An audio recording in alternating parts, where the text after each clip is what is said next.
Bom dia, queridos alunos dessa turma de ambiental, Espero que tenham aí um dia abençoado, uma semana vigorosa, com boas conquistas, boas realizações. E dentro disso, é claro, sempre uma semana guiada por Deus. E para dar início, à nossa conversa, à nossa temática de hoje, dando continuidade ao que nós trabalhávamos na aula anterior, como sempre, começando com uma palavra de conforto, uma palavra de motivação, e nada melhor do que escolher o melhor livro da humanidade para começar isso. E deixo com vocês a seguinte palavra, Os planos bem elaborados levam à fartura, mas o apressado sempre acaba na miséria. Está em Provérbios 21, capítulo 21, versículo 5. E espero realmente que a gente sempre planeje, se organize e entregue sempre nas mãos de Deus, que é quem nos dará os passos. Bom, fazendo continuidade que nós estávamos falando sobre a questão ambiental, e eu deixei para vocês realmente fazerem essa discussão sobre a temática do meio ambiente, sobre as questões que nós temos que trazer a respeito disso. Nós estávamos discutindo a respeito da evolução histórica do direito ambiental e nós estávamos também falando a respeito de conceitos que podem surgir sobre o meio ambiente e seus arcabouços legais, seja em legislação internacional e fazendo, é claro, o devido paralelo para a legislação brasileira. E dentro disso, vale a pena a gente mencionar novamente o conceito de meio ambiente, que surgiu na primeira lei, nas primeiras leis que trouxeram essa mudança de perspectiva, porque na aula anterior nós falávamos do papel do meio ambiente, aquela visão antropocêntrica, que o meio ambiente era um meio para servir o homem. Na verdade, hoje ele é um fim em si mesmo, e a gente tem que proteger o meio ambiente independente do homem ou de satisfação do homem. A proteção do meio ambiente ela tem que acontecer. E trazendo, é claro, o artigo 3º da lei que trata da política nacional sobre o meio ambiente, e traz que o meio ambiente é assim entendido como um conjunto de condições, leis, influências e interações de ordem física, química, biológica que permite, abriga e rege a vida em todas as suas formas. Não tem como falar do meio ambiente sem não falar da vida, a vida está com eles. E essa leitura, esse conceito já foi cobrado em diversos momentos, em diversos abordagens, em vários concursos já houve essa discussão, e é muito importante que você traga essa figura. Por que é importante essa figura de meio ambiente? Porque você começa a se trazer esse conceito de meio ambiente, você se liberta daquele passado arraigado que trazia o meio ambiente como simplesmente um meio para a satisfação do homem e da sua humanidade. Não é. O meio ambiente, a bem da verdade, ele é um direito difuso, porque não atinge um número certo, limitado de pessoas, é um número indeterminado de pessoas que vão ter, e ele está entre os direitos fundamentais de terceira geração, é um patrimônio realmente dessa natureza. Então, assim, quando você vem falar do meio ambiente e faz a devida correlação aos direitos fundamentais, lembre-se que os direitos fundamentais eram de 3 gerações, do início das suas construções. A primeira geração vinculada ao viés da liberdade, a segunda geração ao viés da igualdade, e o terceiro é justamente esses direitos difusos e coletivos, em prol de todos. Então nós temos essa figura. Agora, vale a gente discutir também que elementos compõem esse meio ambiente. Eu trouxe um conceito para vocês, mas é muito importante que nós venhamos falar a respeito de quais são os conceitos ou quais são os elementos que compõem este meio ambiente. É muito importante que a gente tenha isso em consideração. E desse jeito a gente pode dizer que nós temos aí os meios, veja só, pela lei que nós mencionamos, que é a Lei da Política Nacional do Meio Ambiente, nós temos ali como elementos que compõem esse meio ambiente o quê? O solo, a água, o ar, a flora, a fauna. E isso está previsto tanto na Constituição Federal, a partir do artigo 225, como também na Lei dos Crimes Ambientais, que fala dos crimes que podem ocorrer contra a fauna, contra a flora, e contra os demais arcabouços legislativos que versam sobre a matéria do meio ambiente. Além disso, nós podemos trazer outros artigos, como o meio ambiente na figura cultural, que está entre os artigos 215 e 216 da Constituição Federal, o artificial, que está no artigo 182 e 183, e é claro que a gente também menciona o meio ambiente no direito do trabalho. Nós temos direito ao meio ambiente do trabalho equilibrado, saudável, que nos permita desenvolver. É claro que o nosso foco é o meio ambiente que está previsto natural, o solo, água, ar, flora e fauna. E isso realmente vale essa figura. né? Mas vale a pena dizer que a cultura, o trabalho também são elementos que são protegidos no meio ambiente. Eu recomendo para vocês, quando for fazer uma leitura, que vocês leiam os artigos que são importantes sobre o meio ambiente na Constituição de 88. Então vocês têm ali artigos que tratam dos artigos, o artigo 5º, que vai falar dos direitos fundamentais que tratam, né, para o cidadão. Nós temos o artigo 21, que vem tratar sobre o que? As competências materiais ambientais, que são ali, muitas delas também de responsabilidade da União. Né? Nós temos ainda as competências legislativas privativas da União. Né? Nós temos as competências materiais ambientais comuns, ou seja, nós temos competências que são exclusivas à União, e nós temos competências que são comuns entre a União, o Estado e municípios, né, que são as competências ali legislativas concorrentes, algumas matérias tratam disso.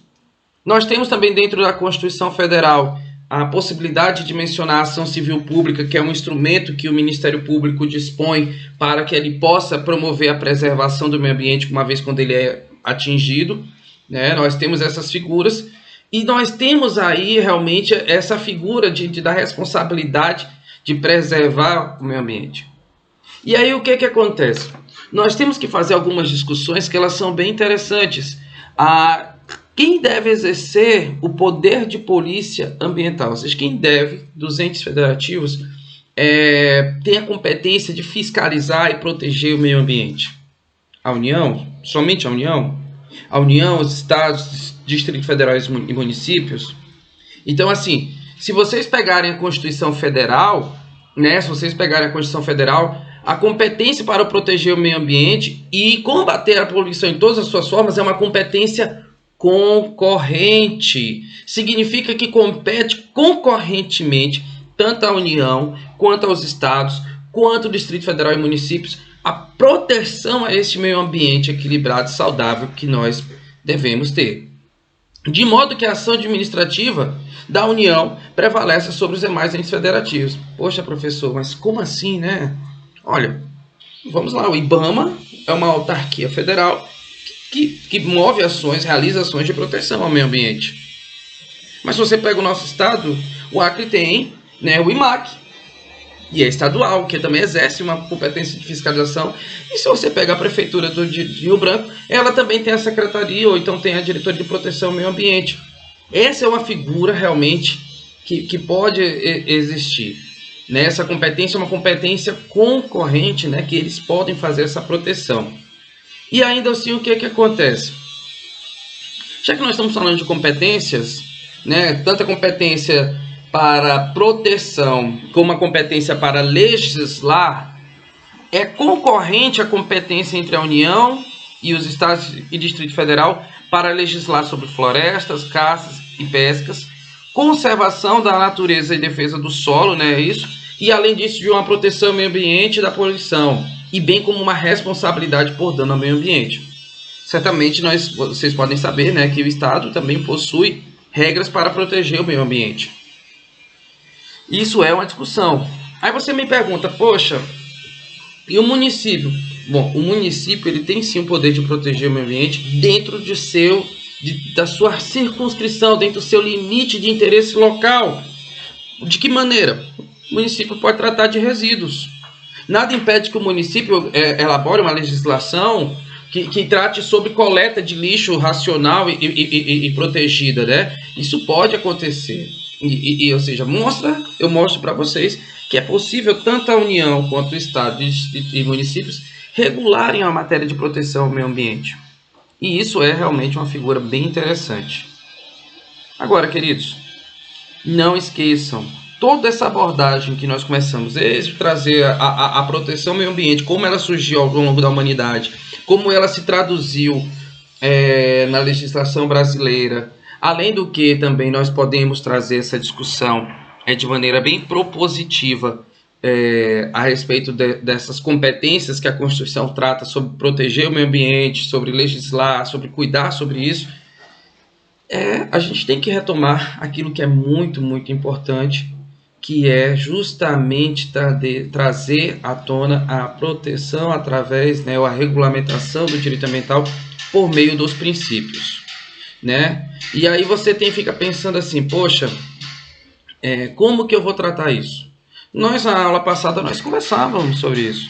Nós falávamos muito bem a respeito de que quando mencionávamos a figura dos princípios, quando nós trazíamos essas figuras dos princípios, o papel de um princípio dentro do direito ambiental como um direito autônomo, né? Um direito público que existe hoje, né? Os princípios, eles são norteadores para a criação de regras a respeito disso, como também eu posso dizer para vocês que os princípios, ele também é uma ferramenta utilizada para solucionar problemas quando tratar de matérias, né, ou de questões de cunho ambiental. E é claro que a gente aqui não precisa fazer aquela velha tônica da rota de colisão entre os princípios e as normas, porque o princípio em regra deve prevalecer sobre a norma, ou entre a colisão de princípios versus princípios, que são dois entes com institutos ou com status semelhantes, princípio versus princípios. Quando isso ocorre, não ocorre uma revogação, ocorre que, no caso concreto, um princípio se sobrepõe ao uso diante do outro. E aí existe, é claro, os princípios do direito ambiental. Existem dois famosos princípios, e eu quero que vocês façam a distinção entre eles, que é o princípio da prevenção e o princípio da precaução. Certo? Poxa, professor, eles são tão parecidos, né? Prevenção e precaução. Olha, eles tratam de algo muito próximo, mas não é a mesma coisa, né? O princípio da prevenção, ele é um princípio que ele tem um risco certo, ele é um risco concreto, ele é um risco conhecido. Ou seja, você tem certeza de que ali vai ter um impacto ambiental. Então imagine só você que tem um determinado sujeito. E o que acontece? Ele vai provocar um determinado empreendimento, que esse empreendimento há uma certeza de que ele provocará um impacto ambiental. Ou seja, eu vou lá abrir uma fábrica X, eu tenho certeza que esse meu empreendimento vai provocar um impacto ambiental naquele local que eu estou executando. Eu tenho que observar o princípio da prevenção, que eu tenho o que acontece? Para eu poder fazer qualquer empreendimento dessa natureza, eu tenho que fazer um estudo prévio do impacto ambiental, né, para poder verificar quais são as causas que poderão levar à degradação. E assim, com base no princípio da prevenção, eu sei que ali vai ter um impacto, eu vou ter que me adequar para evitar esse impacto, ou então realmente organizar de uma maneira que eu possa executar, trazendo à tona também uma outra forma de solucionar essa questão.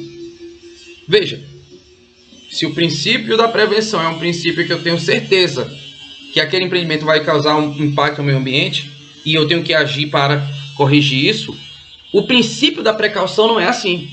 Eu não tenho a certeza, é um risco incerto, pode acontecer potencialmente, mas é desconhecido, eu não tenho certeza se aquele empreendimento vai gerar aquele tipo de impacto ambiental, eu não tenho certeza. Existe um risco, mas eu não tenho certeza se ele irá acontecer, diferente do princípio da prevenção. Quando eu tiver isso, eu tenho que realmente ter o quê?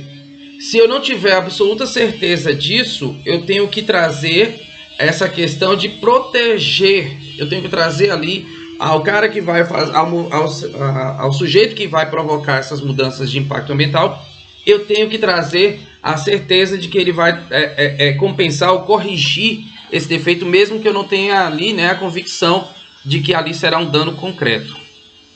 Isso é uma discussão que é levada. Por exemplo, se vocês lembrarem de uns tempos para cá, a gente discutiu muito a questão dos transgênicos, né? Houve uma discussão muito intensa a respeito dos transgênicos, e eu te digo muito isso.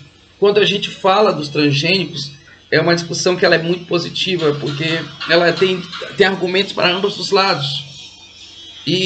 Mas eu não tenho certeza se o transgênico realmente fará mal, né? Se ele realmente provocará prejuízos ao meio ambiente. Eu não tenho essa certeza. Mas é na dúvida quem deve estar recebendo a proteção ao meio ambiente. Isso é baseado em quê? Baseado no princípio da precaução. Isso é muito importante que vocês façam essa distinção. Mas eu quero que vocês me tragam aí pelo menos mais uns 8 princípios ambientais para que a gente possa debater na próxima aula. Quero que vocês se aprofundem na temática dos princípios. Eu quero que vocês verifiquem essa questão a respeito da distinção entre o princípio da prevenção e o princípio da precaução. E eu quero que vocês tragam também à baila outros princípios que existem no direito ambiental. Espero contar com vocês, espero que vocês participem, interajam nesse vídeo, interajam, trazem essas discussões. Novamente, a plataforma é uma ferramenta que vocês podem interagir, mas eu solicito que, caso vocês tenham dúvidas ou caso vocês queiram trazer questionamentos, que também possam fazer por meio da representante da turma de vocês. Um forte abraço e espero que a gente comece uma semana cada vez melhor, cada vez mais vitorioso.